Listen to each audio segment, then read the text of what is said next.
देखिए, जिन लोगों ने ग्रेजुएशन कंप्लीट कर रखा है, उन लोगों के लिए बहुत बड़ी खुशखबरी है। सेंट्रल गवर्नमेंट की तरफ से, जी हाँ, सेंट्रल गवर्नमेंट का रिसर्च इंस्टीट्यूट है, वहाँ से एडमिनिस्ट्रेटिव असिस्टेंट की वैकेंसी नोटिफिकेशन रिलीज़ हो चुका है।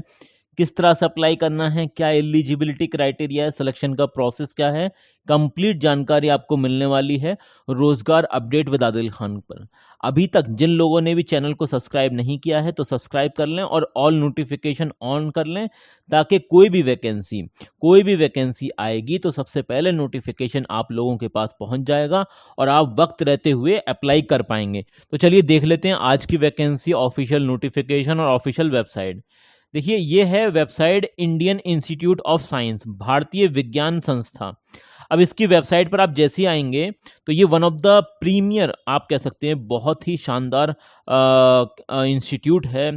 एनआईआरएफ की जो रैंकिंग आती है हर साल, ये टॉप पर रहता है इंस्टीट्यूट। तो इसकी वेबसाइट पर आप आएंगे और यहाँ पर इंगेजिंग विद आईआईएससी इसकी शॉर्ट फॉर्म है। तो यहाँ पर पोजीशन ओपन, इसमें आप क्लिक करेंगे, यहाँ पर आपको एडमिनिस्ट्रेटिव असिस्टेंट रिक्रूटमेंट दिखाई दे जाएगा। जैसे ही आप यहाँ पर क्लिक करेंगे तो ये आप यहाँ से इसका कन्नड़ वर्जन भी देख सकते हैं, इंग्लिश वर्जन भी देख सकते हैं, हिंदी वर्जन भी देख सकते हैं।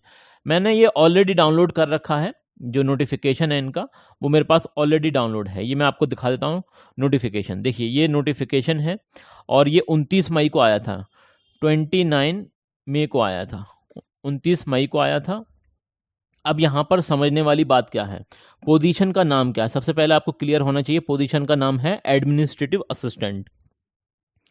जनरल की वैकेंसी आप देख सकते हैं 13 वैकेंसी है, एससी में 5 वैकेंसी है। देखिए, यहाँ पर सबसे मेन बात यह है, ना तो आपका कोई इंटरव्यू होने वाला है, नो इंटरव्यू, इंटरव्यू का आपका कोई होगा ही नहीं।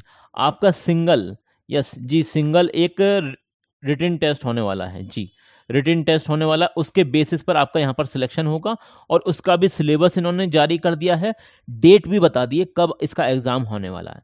देखिए, इस तरह की जो वैकेंसी होती है ना, बहुत कम लोगों को इसके बारे में जानकारी होती है और जिन लोगों को होती है वो बताते भी नहीं है दूसरों को। तो हमारी जिम्मेदारी है, हमें हमारे पास जितनी भी नोटिफिकेशन वगैरह आते हैं हम आपको सही जानकारी प्रोवाइड कराएं और आप वक्त रहते हुए अप्लाई कर पाएँ। यहाँ पर अप्लाई करने के लिए आपके पास बैचलर डिग्री, मतलब आपने बीए कर रखा हो, बीएससी कर रखा हो, बीकॉम कर रखा हो, किसी भी स्ट्रीम से, देखिए किसी भी डिसिप्लिन से, रिकॉग्नाइज्ड यूनिवर्सिटी से होना चाहिए और कम से कम 50% आपके बैचलर डिग्री में होने चाहिए। और जहाँ तक मैं समझता हूँ कि आपके इतने तो होंगे ही। और एज लिमिट की अगर हम बात करें तो यहाँ पर एज लिमिट भी मेंशन कर रखी है, या आप एज लिमिट देख सकते हैं इसकी, ये लोग अप्लाई कर सकते हैं इसमें, ठीक है ना। अब थोड़ा सा स्क्रॉल डाउन करेंगे तो और सारी चीज़ें समझ में आ जाएंगी।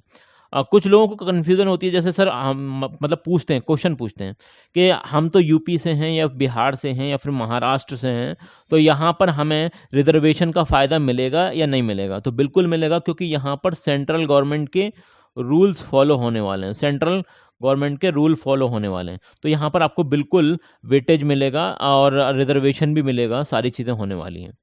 अब देखिए, यहाँ पर ये पॉइंट नंबर सी पढ़ना बहुत ज़रूरी है, इंपॉर्टेंट है। The selection for the post will be solely based on the job oriented aptitude test.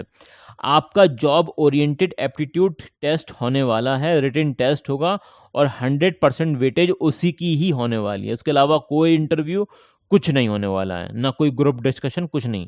Single एक आपका रिटन टेस्ट होगा। In case if the examination are conducted in multiple session, अगर multiple session में examination conduct होता है तो फिर normalisation वाली पॉलिसी अपनाई जाएगी, जो भी स्टैंडर्ड नॉर्म्स वगैरह हैं उससे related. The job oriented aptitude test is tentatively schedule, अब इसकी डेट भी अनाउंस कर दी है, 5 जुलाई को इसका टेस्ट होने वाला है। जी हाँ, टेंटेटिव मतलब इसकी अभी एक संभावित जो डेट है वो अनाउंस कर दी है और ऑफिशियली जो पक्की डेट है वो भी अनाउंस कर दी जाएगी, ठीक है ना। इसके अलावा इसमें कई सारे इंपॉर्टेंट पॉइंट्स हैं, वो आपको समझना बेहद ज़रूरी है। फिर मैं आपको ये भी समझाऊंगा कैसे फॉर्म फिलअप करना है, सारी जानकारी इसी वीडियो में आपको मिल जाएगी। अगर हम यहाँ पर देखें तो देखिए, कब से कब तक आप अप्लाई कर सकते हैं, तो 29/5/2026 से लेकर 18/6/2026 तक आप यहाँ पर अप्लाई कर सकते हैं। ऑनलाइन ही आपको अप्लाई करना है, ये लिंक दे रखी है, यहीं से अप्लाई करना है। मैं आपको दिखा दूँगा एक जगह से, जहाँ से ऑनलाइन जो इनकी वेबसाइट है वहाँ पर भी दे रखा है अप्लाई करने का प्रोसेस, ठीक है ना? हार्ड कॉपी आपको सेंड नहीं करनी है, नहीं करनी है, बिल्कुल क्लियर कट इन्होंने लिख रखा है, खाली ऑनलाइन फॉर्म आपको सबमिट करना है। इसके अलावा फ़ीस वगैरह यहाँ पर मेंशन कर रखी है, ये देख सकते हैं आप। फ़ीस के बारे में यहाँ पर जानकारी दे रखी है, इसका स्क्रीनशॉट ले लें आप। और ये फ़ीस रही आपकी। इसके अलावा कुछ और अगर पॉइंट होंगे तो वो भी हम डिस्कशन कर लेते हैं।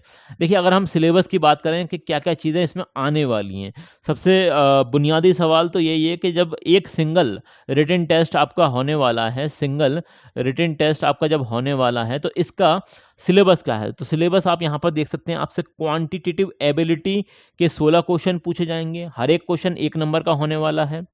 वर्बल एबिलिटी के क्वेश्चन आएँगे, जिसमें 16 क्वेश्चन होने वाले हैं, हर एक क्वेश्चन 1 नंबर का होने वाला है। लॉजिकल रीज़निंग का भी यही हाल है, यहाँ पर 22 क्वेश्चन आएँगे 1-1 नंबर के। जनरल अवेयरनेस के क्वेश्चन आएँगे 16 1-1 नंबर के।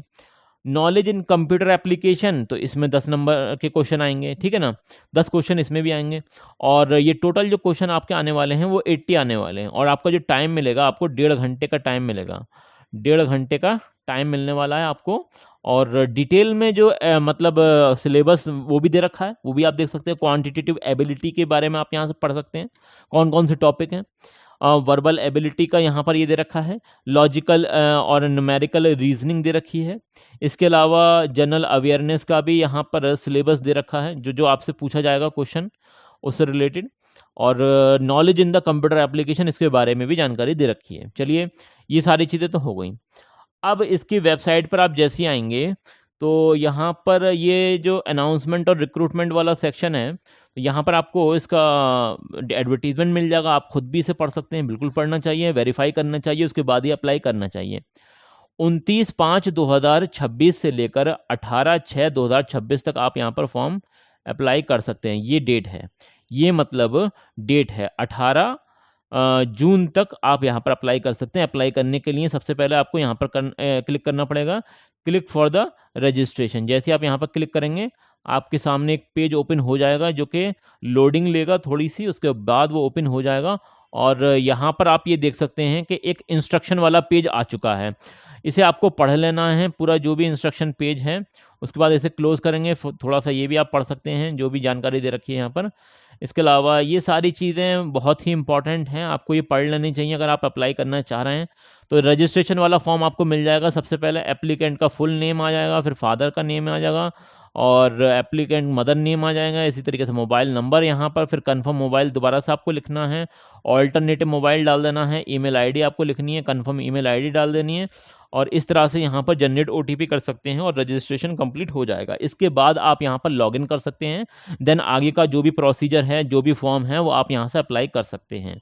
बिल्कुल बहुत ही आसान है, आप कोई ऐसा मुश्किल नहीं है। कोई भी दिक्कत हो, कोई परेशानी हो, अगर आपको कोई बात समझ में ना आए, तो भाई जो कमेंट सेक्शन होता है वो आप ही लोगों के लिए बनाया गया है। कोई भी दिक्कत हो, कोई परेशानी हो, कमेंट सेक्शन में बता देना। हम अपनी तरफ से पूरी कोशिश करेंगे आपके हर एक सवाल का सही और बेहतर जवाब देने की।